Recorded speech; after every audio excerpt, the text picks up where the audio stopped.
ஒருவேளை உங்களுக்கு அவங்களோட பார்ட்னர்ஷிப் பண்ணணும் அப்படின்னு இன்ட்ரெஸ்ட் இருந்துச்சுன்னா தாராளமாக நீங்கள் என்கிட்ட எந்த ஒரு விஷயத்தையும் எதிர்பார்க்காம பண்ணலாம்.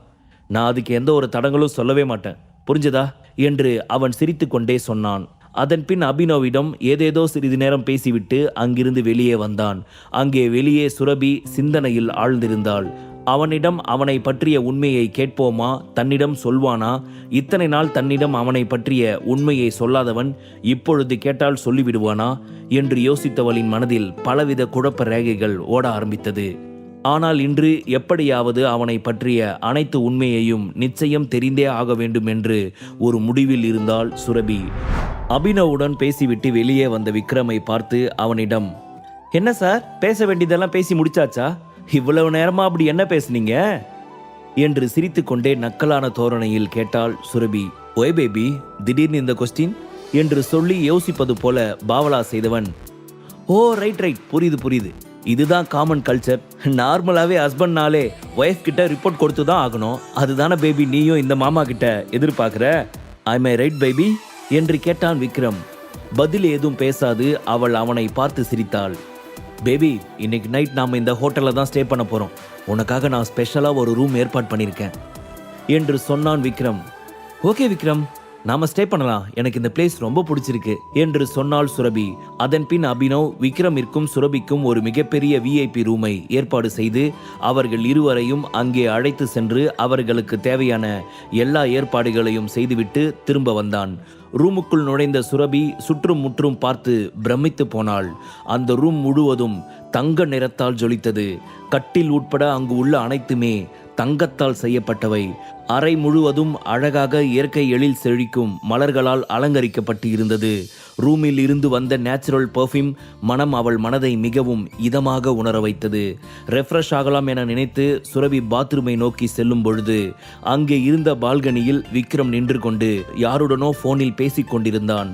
அதன் பின் சுரபி ரெஃப்ரெஷ் ஆகி வர விக்ரம் பாத்ரூம்குள் நுழைந்தான். அப்பொழுது சுரபியும் அவன் நின்ற இடத்திலேயே நின்று பாம்பே சிட்டி முழுவதையும் பார்த்து கொண்டிருந்தாள். இரவு 10 மணிக்கு மேல் ஆகியும் பாம்பே தெருக்களில் கடும் போக்குவரத்து நெரிசல் அதிகமாக இருந்தது. ஸ்ட்ரீட் லைட்ஸின் வெளிச்சம் அவள் கண்களுக்கு கூட்டமான மின்மினி பூச்சிகளைப் போல தெரிந்தது. விக்ரம் ஃப்ரெஷ் ஆகி சுரபியிடம் வந்தான். என்ன பேபி, பாம்பே சிட்டி ஃபுல்லா சர்வே பண்ணிட்டு இருக்கியா என்று சிரித்து கொண்டே கேட்டான். நான் ஒன்னும் உன்னை சர்வே பண்ணலையே, பாம்பே சிட்டியை தானே சர்வே பண்றேன் என்று விளையாட்டுத்தனத்துடன் சொன்னாள் சுரபி. நான் பக்கத்துல இருக்கப்ப என்னை விட்டுட்டு பாம்பே சிட்டியை பார்க்கிற, இதெல்லாம் என்ன கொடுமராமா என்று மனதிற்குள் நினைத்தவனுக்கு அப்பொழுது மொத்த பாம்பே சிட்டி மீதும் பொறாமையாக வந்தது. என்னை பார்க்க வேண்டிய என் பேபியோட கண்ணு உங்க எல்லாரையும் பார்த்துக்கிட்டு இருக்கா என்று மனதிற்குள் மொத்த பாம்பே சிட்டியையும் திட்டினான். சிறிது நேரத்திற்கு பிறகு அவனது செய்கைகள் அவனுக்கே சிறுபிள்ளை போல் விளையாட்டுத்தனமாக தெரிந்ததை நினைத்து சிரித்தும் கொண்டான். அவன் கண்களில் தெரிந்த பொறாமையை பார்த்து சுரபி சிரிக்க ஆரம்பித்தாள். எதுக்காக பேபி என்னை பார்த்து சிரிக்கிற? என்னை பார்த்தா உனக்கு ஏதாவது காமெடியா இருக்குதா என்று அவன் சிறுபிள்ளைத்தனமாய் ஒருவித சினுங்களோடு கேட்டான். அவனது இந்த கேள்விக்கு புன்னகை ஒன்றை மட்டுமே பதிலாக கொடுத்தவள் மனதிற்குள், இதுதான் கரெக்டான டைம், இவனை பத்தின நமக்குள்ள இருக்கிற டவுட்டை இப்பவே இவங்கிட்ட கேட்டுடணும் என்று நினைத்தவள் தனது முகத்தை சீரியஸாக மாற்றிக்கொண்டு அவனிடம், விக்ரம், நான் இப்போ உன்கிட்ட ஒன்று கேட்பேன், அதுக்கு நீ என்கிட்ட உண்மையை மட்டும் சொல்லணும். இப்பெல்லாம் நான் உன்னை பத்தி டெய்லியும் புதுசா ஒரு விஷயத்தை தெரிஞ்சுக்கிறேன். நீ கொடுக்கிற ஷாக்குக்கு மேல ஷாக்க என்னால தாங்கிக்கவே முடியல. உன்னோட இந்த உண்மையான முகத்தை பாக்குறப்போ எனக்கு ஒரு பக்கம் சந்தோஷமா இருந்தாலும் இன்னொரு பக்கம் ஒரு குழப்பமா இருக்கு. இந்த நினைப்பே என் மனசை போட்டு குடைஞ்சிக்கிட்டே இருக்கு. வெளி உலகத்துல நீ இந்த அளவுக்கு பவர்ஃபுல்லான ஒரு ஆளா இருக்க, ஆனா அது எதுக்காக நம்ம ஃபேமிலியில மட்டும் நீ வீட்டோட மாப்பிள்ளையா இருந்து அவங்க பேசுற அவ்வளவு பேச்சையும் அவமானத்தையும் தாங்கிக்கிட்டு அமைதியா இருக்க? இப்படி இருந்து உன்னை நீயே தாழ்த்திக்கிற, ஏன் அப்படி பண்ணுற? நிஜமாவே நீ யாரு? உனக்கு பின்னாடி இருக்கிற பேக்ரவுண்ட் என்ன? இதுக்கெல்லாம் பதில் எனக்கு வேணும், இப்பவே நீ சொல்லணும். பிகாஸ் இந்த கொஸ்டின் ரொம்ப நாளாவே என் மனசுக்குள்ள என்னை போட்டு குடைஞ்சுகிட்டு இருக்கு என்று ஆதங்கத்துடன் சொன்னாள் சுரபி. அவள் உணர்ச்சி வசப்பட்டு பேசுவதை பார்த்த விக்ரம் சிரித்துக்கொண்டே மார்புக்கு குறுக்கே தன் இரு கைகளையும் கட்டிக்கொண்டு அவளை பார்க்க ஆரம்பித்தான். தான் கேட்ட கேள்விக்கு எந்த ஒரு பதிலும் சொல்லாது அவன் இப்படி சிலை போல் அமைதியாக நிற்பது அவளுக்கு கோபத்தை வர வைத்தது. அவளின் முகமாற்றத்தை கவனித்தவனுக்கு சிரிப்பும் வந்தது. இருந்தாலும் அவள் முன் சிரித்தால் அவள் கோபம் இன்னும் அதிகமாகி விடுமோ என்று நினைத்தவன் தன் சிரிப்பை கண்ட்ரோல் செய்ய நினைத்தான். ஆனால் அவனது பதிலுக்காக காத்திருக்கும் தொனியில் அங்கும் இங்கும் அலைமோதும் அவளது பார்வை அவனுக்கு சிரிப்பை தான் வர வைத்தது. தன்னையும் மீறி அவன் முகத்தில் மெல்லிய புன்னகை ஒன்று வந்தது. இதை கவனித்தவளின் கோபம் இன்னும் அதிகமானது. டேய், நான் உன்கிட்ட என்ன கேட்ட, நீ பதில் எதுவும் பேசாம என்னை பார்த்து சிரிச்சுக்கிட்டு இருக்க? என்னை பார்த்தா உனக்கு எப்படி இருக்கு? வேண்டாம். என்னை பார்த்தா உனக்கு ஜோக்கரா இருக்குதா? சிரிச்சுக்கிட்டே இருக்கிற இடியட். அப்ப நான் கேட்ட கேள்விக்கு பதில் சொல்ல மாட்டியாடா என்று கோபமாக அவன் மார்பின் மீது அடிக்க ஆரம்பித்தாள். அவளை அறியாமல் அவள் கண்களில் இருந்து கண்ணீர் கசிய ஆரம்பித்தது. விக்ரம் அவள் கண்களில் வடிந்த கண்ணீரை கன்னத்தில் வரவிடாதபடி விரல்களால் தள்ளிவிட்டவன் அவள் முகத்தை தன் கைகளில் ஏந்தி, இங்க பாரு, இதுக்கான ஆன்சரை நான் சொல்றதுக்கு முன்னாடி நான் உங்ககிட்ட ஒரு விஷயம் கேட்குறேன். நீ ஃபர்ஸ்ட் அதுக்கு ஆன்சர் சொல்லு. உனக்கு என்ன பிடிக்கலையா பேபி என்று அவன் கேட்க, சுரபியோ எந்த பதிலும் சொல்லாமல் அமைதியாகவே இருந்தாள். அவள் மனதிற்குள் ஓடும் எண்ணத்தை விக்ரமால் புரிந்து கொள்ளவே முடியவில்லை. நீ இப்ப அமைதியா இருக்கிறத பார்த்தா என்ன உனக்கு பிடிக்கலன்னு தான் அர்த்தம். ஏன் பேபி, என்ன உனக்கு பிடிக்கலையா? எதுக்காக நீ என்ன அவாய்ட் பண்ணிக்கிட்டு இருக்க? ஒரு சில முறை என்கிட்ட நல்லா பேசுற, அப்பெல்லாம் இதுதான் சமயம்னு என் மனசை வெளிக்காட்டலாம்னு நினைச்சா அடுத்த நிமிஷமே என்னை அவாய்ட் பண்ற மாதிரி கிளம்பி போயிருவ. அந்த டைம்லலாம் என் மனசுக்கு எந்த அளவுக்கு கஷ்டமா இருக்கும் தெரியுமா?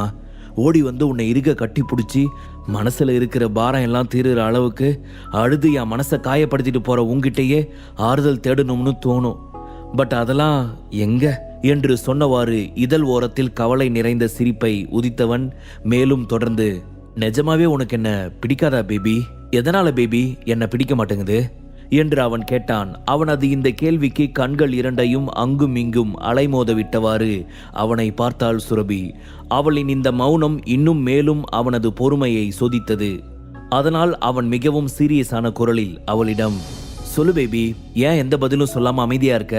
இங்க யாருமே இல்ல, நீயும் நானும் மட்டும்தான் இருக்கோம். இப்பயாவது உண்மையை சொல்லு. உன் அம்மா அப்பா எல்லாருமே எனக்கு டைவர்ஸ் கொடுக்கணும்னு சொன்னாங்க. அவங்க மட்டும் இல்லாம உன்னோட மொத்த ஃபேமிலியும் என்ன டைவர்ஸ் பண்ண சொல்லி கம்பல் பண்ணாங்க. ஆனா நீ அவங்க கிட்ட எனக்கு டிவோர்ஸ் கொடுக்க முடியாதுன்னு சொன்ன. இப்ப வரைக்கும் அதுல நீ எந்த அளவுக்கு ஸ்ட்ராங்கா இருக்குன்னு எனக்கு ரொம்ப நல்லாவே தெரியும். அதை பார்த்து நீ என் மேல பிரியமா இருக்குன்னு நினைக்கிறதா, இல்ல ஒவ்வொரு டைமும் உன்கிட்ட நான் ஆசையா பேச வரப்போ நீ என்னை அவாய்ட் பண்ற மாதிரி விலகி போறத வச்சு உனக்கு என்ன பிடிக்கலன்னு நினைக்கிறதா? இதுல எது சுரபி உண்மை? என்கிட்ட இப்பவே சொல்லு ப்ளீஸ் என்று அவன் கேட்டான். அவன் இத்தனை பேசியும் அப்பொழுதும் அவனது இந்த கேள்விக்கு சுரபியிடம் இருந்து எந்த ஒரு பதிலும் வரவே இல்லை. மௌனம் ஒன்று மட்டுமே அந்த இடத்தில் ராஜாங்கம் செய்து கொண்டிருந்தது. இதுக்கு மேல நான் என்ன சொல்றது? அப்போ நான் இவ்வளவு கேட்டும் நீ எந்த பதிலும் சொல்லாம அமைதியா இருக்க, அப்போ உனக்கு என்ன பிடிக்கலன்னு தானே அர்த்தம்? அவங்க கிட்ட என்ன டைவர்ஸ் பண்ண மாட்டேன்னு சொன்னது கூட நீ உன் தாத்தா கிட்ட கொடுத்த வாக்குக்காக தானே?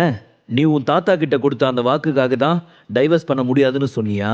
சொல்லு பேபி, என்ன உனக்கு பிடிக்கலையா என்று அவன் அதிக அளவு ஆதங்கத்துடன் கேட்டான். அவனின் அந்த வார்த்தை சுரபியின் மனதில் முள்ளை தைத்தது. என்ன பேபி, நான் கேள்வி கேட்கிறேன், நீ எந்த ஒரு பதிலும் சொல்லாம அமைதியா இருக்க. நீ இப்படி எதுவும் பேசாம அமைதியாவே இருந்தாலும் உனக்கு என்ன பிடிக்காதுன்னு எனக்கு ரொம்ப நல்லாவே தெரியும் பேபி. அதை ப்ரூஃப் பண்ற மாதிரி இப்ப நான் உன்கிட்ட ஒரு விஷயம் கேட்கிறேன் பாரு என்று சொன்னவன் அவளை அர்த்தமுள்ள கேள்வி பார்வை ஒன்று பார்த்தான். அவளோ அவனை என்ன என்பது போல் பார்த்தாள். இன்னைக்கு என்ன நாள்னு உனக்கு ஞாபகம் இருக்குதா பேபி என்று அவன் கேட்க, திடீரென அவன் எதற்காக இப்படி ஒரு கேள்வியை கேட்கிறான் என்று ஒரு குழப்பம் அவளுக்குள் தோன்றியது.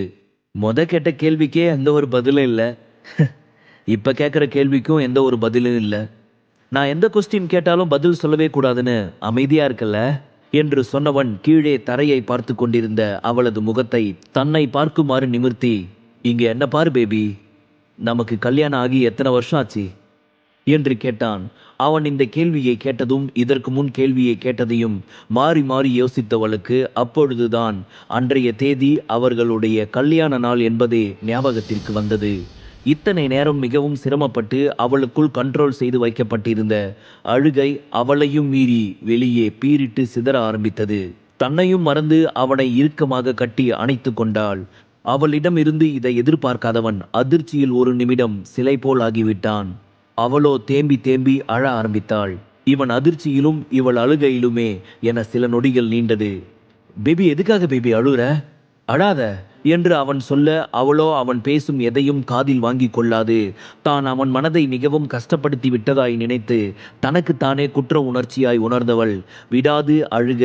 விக்ரம் அவளை சமாதானப்படுத்தும் விதமாய் அவள் முதுகில் நீவி விட்டான். வாய் திறந்து எதுவுமே பேசவில்லை சுரபி. தன் மனதில் உள்ள கவலைகள் அனைத்தும் தீரும் வரை விடாது அழுது கொண்டே இருந்தாள். இருவரும் சிறிது நேரம் அப்படியே இருந்தனர். அதன்பின் விக்ரம் தான் அவள் முகத்தை தன் கைகளால் ஏந்தி அவளை தன் முகத்தை பார்க்க வைத்தான். அவனது பார்வையில் ஒருவித காதல் பரிமாற்றமும் இதழ் ஓரத்தில் அழகிய புன்னகையும் தெரிய சுரபி அவனை பார்க்க முடியாமல் கண்களை தாழ்த்தி கொண்டாள். அவள் கண்களில் இருந்து கண்ணீர் துளி விடாது சிதறிக்கொண்டே இருந்தது. அவள் அப்படி அழுவதை பார்த்தவனுக்கு மனதிற்கு மிகவும் கவலையாய் இருந்தது. இங்க பார் பேபி, எதுக்காக இப்ப அழுதுகிட்டு இருக்க? நீ நார்மலா அழுதாவே எனக்கு பிடிக்காது. உன்னை அழ வச்சவங்கள உண்டு இல்லைன்னு பண்ணணும்னு தோணும். ஆனா இப்ப நீ என்னாலேயே அழறப்போ நானே என்ன பனிஷ் பண்ணிக்கிறவா என்று அவன் சற்று கரரான குரலில் கேட்க, அவனது வாயில் கை வைத்து தடுத்தவளோ, இல்லை விக்ரம், எனக்கு அழுக ரொம்ப வருது. என்னால் அழுகைய கண்ட்ரோல் பண்ணவே முடியல என்று சொன்னவள் மீண்டும் அவனது மார்பில் சாய்ந்து கொண்டாள்.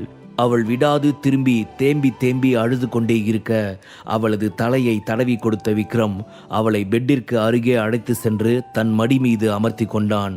I am so sorry Vikram என்று அவள் சொல்ல, அட எதுக்கு பேபி எனக்கெல்லாம் சாரி சொல்ற? நீ சாரி சொல்ற அளவுக்கு ஒன்றும் இது அவ்வளவு பெரிய விஷயம் இல்லை. சும்மா ஜஸ்ட் நான் உங்ககிட்ட கேட்டேன், அவ்வளவுதான். உனக்கு என்ன பிடிக்குமா பிடிக்காதான்னு ஐடென்டிஃபை பண்றதுக்காக தான். பட் நீ இதுக்காக இப்படி அழுவன்னு நான் யோசிச்சு பார்க்கல. ஸோ இதுக்கு மேலே எப்பவுமே நான் இதை பற்றி பேசுறதா இல்லை என்று அவன் சொல்ல, சுரபி தன் மனதிற்குள், அவன் கேட்ட கொஸ்டினுக்கு நான் கரெக்டான ஆன்சர் பண்ணலை. ஸோ எனக்கு அவனை பிடிக்கலன்னு தானே அவன் எடுத்துக்குவான். நான் மட்டும் அவன் கேட்டப்பவே கரெக்டாக சொல்லியிருந்தா அவனுக்கு உண்மை தெரிஞ்சிருக்கும்ல. எல்லாமே என் மேலே தான் தப்பு. நான் தான் கேர்லெஸ்ஸாக இருந்துட்டேன் என்று நினைத்தவளுக்கு நின்று போன அழுகை மீண்டும் வந்தது. என்ன செய்வதென்று தெரியாதவள் மீண்டும் அவனது நெஞ்சுக்குள் தஞ்சம் புகுந்தாள். விக்ரமிற்கு மிக அருகில் இருக்கும் பொழுதெல்லாம் சுரபி தன்னை மிகவும் பாதுகாப்பாக உணர்கிறாள். அந்த நாள் அவளுக்கு இன்னும் நினைவில் இருக்கிறது. அன்று யார் என்று தெரியாது விக்ரமை அவளுடைய தாத்தா அழைத்து வந்து, இவர்தான் நீ கல்யாணம் பண்ணிக்க போற பையன் என்று சொன்னார். உனக்கு விக்ரம பிடிச்சிருக்கா பிடிக்கலையா என்று ஒரு வார்த்தை கூட அவர் கேட்கவே இல்லை.